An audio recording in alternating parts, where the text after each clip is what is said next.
বড়া তো আমরা অনেকেই অনেকভাবে খেয়ে থাকি, কিন্তু আজকে আমি তৈরি করে দেখাবো পুর ভরা কুমড়ো পাতার বড়া। আর পুর ভরা কুমড়ো পাতার বড়া খেতে হয় বন্ধুরা অসাধারণ মজার।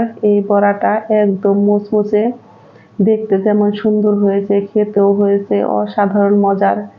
আমি এখানে নিয়েছি মুসুরির ডাল, আতপ চাল, আমি 2টা আলু নিয়েছি মিডিয়াম সাইজের, আর নিয়েছি পেঁয়াজ কুচি, কাঁচা লঙ্কা কুচি, লবণ, আর দিয়েছি আমি গরম মশলার গুঁড়ো। এখন সমস্ত উপকরণ হাত দিয়ে কিন্তু আমি ভালো করে মেখে নিব। আলুটাকেও আমি ভালো করে এখন মেখে নিব। এইভাবে আপনারা যদি বাড়িতে কুমড়ো পাতা দিয়ে পুর ভরা বড়া তৈরি করেন তাহলে খেতে হয় বন্ধুরা অসাধারণ মজার। আমি এখন দিয়ে দিব অল্প পরিমাণে একটু সরিষার তেল। সরিষার তেল দিয়ে কিন্তু ভালো করে আমি মাখিয়ে নিয়েছি। এখন আমি ব্লেন্ডারে মিক্সিতে এটাকে আমি পেস্ট করে নিব। কড়াইতে দিয়েছি অল্প পরিমাণে জল, জলটা হালকা একটু গরম হয়ে গেছে। এখন আমি পাতাটাকে একটু উল্টে নামিয়ে নিব। আমি এখন চুলাই থেকে নামিয়ে নিব। তৈরি হয়ে গেছে আমার চাল ডালের পেস্টটাকে কিন্তু আমি একদম মিহি করে নিয়েছি। এখন এর মধ্যে দিয়ে দিব অল্প পরিমাণে একটু লবণ, আর দিয়ে দিব আমি 1 চা চামচ পরিমাণে আদা রসুন বাটা, দিয়ে দিব হাফ চামচ কালো জিরে, আর দিয়ে দিব আমি হাফ চামচ হলুদ মরিচ ধনিয়ার গুঁড়া। এখন আমি দিয়েছি হাফ চামচেরও কম বেকিং সোডা। সমস্ত উপকরণ দিয়ে কিন্তু আমি এখন পেস্টটাকে বেশ ভালো করে মিশিয়ে নেব।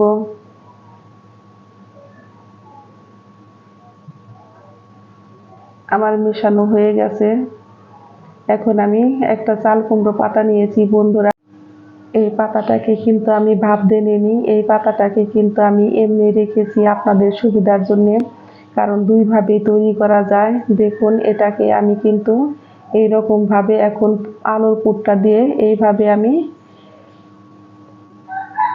মুড়ে নিব।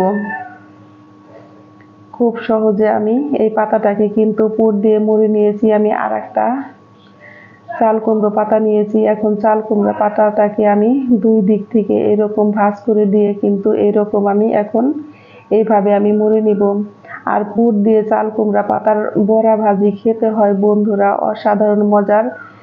এখন আমি দেখাবো হালকা একটু ভাপ দিয়ে নিয়ে চাল কুমড়া পাতা, কারণ 2টাই কিন্তু অনেক সুন্দর হয়।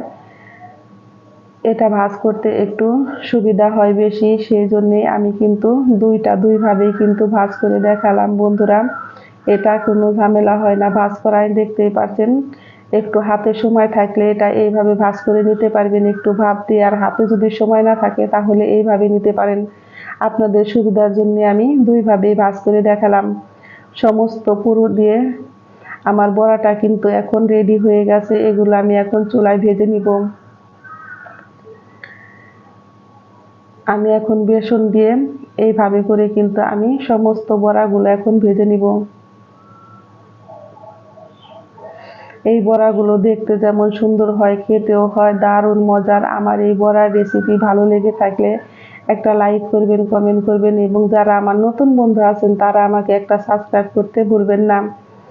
আমি চুলায় বসিয়ে দিয়েছি তেল। তেলটা কিন্তু আমার গরম হয়ে গেছে। এখন আমি একে একে বড়াগুলো কিন্তু ভেজে নিব। এই বড়া হলে কিন্তু ভাত খেতে আর কিছু লাগে না, এটা এতটাই মজার হয়।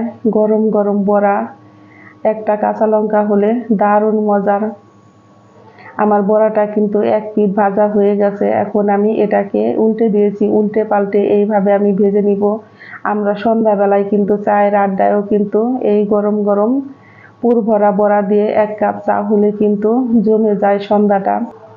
বন্ধুরা আপনাদের সুবিধার জন্য আমি আবারও বড়াগুলো একটু ভেজে দেখাচ্ছি। এরকম কিন্তু আমি বেটারে ডুবিয়ে ডুবিয়ে বড়াগুলো সুন্দর করে আমি তেলে ভেজে নিব। আর বড়াগুলো যখন একদম গোল্ডেন কালার হবে তখন কিন্তু আমি চুলাই থেকে উল্টে পাল্টে এরকম মুচমুচে করে ভেজে নামিয়ে নিব। এই বড়াগুলো দেখতে যেমন সুন্দর হয়েছে খেতেও হয়েছে দারুণ মজার। আমার বড়াগুলো কিন্তু দেখুন কত সুন্দর কিন্তু গোল্ডেন কালার হয়ে গেছে। এখন আমি চুলাই থেকে নামিয়ে নিব। বন্ধুরা দেখুন ঝটপট তৈরি হয়ে গেল আমার পুর দিয়ে চাল কুমড়া পাতার বড়া। অবশ্যই এই রেসিপিটা ট্রাই করে আমাকে কমেন্ট বক্সে জানাবেন। সকলেই ভালো থাকবেন, সুস্থ থাকবেন। আমি আবারও ফিরবো নতুন নতুন কোনো রেসিপি নিয়ে। বন্ধুরা ঝটপট তৈরি হয়ে গেল কিন্তু আমার পুর ভরা চাল কুমড়ো পাতার বড়া। এই বড়াটা গরম গরম খেতে হয় অসাধারণ মজার।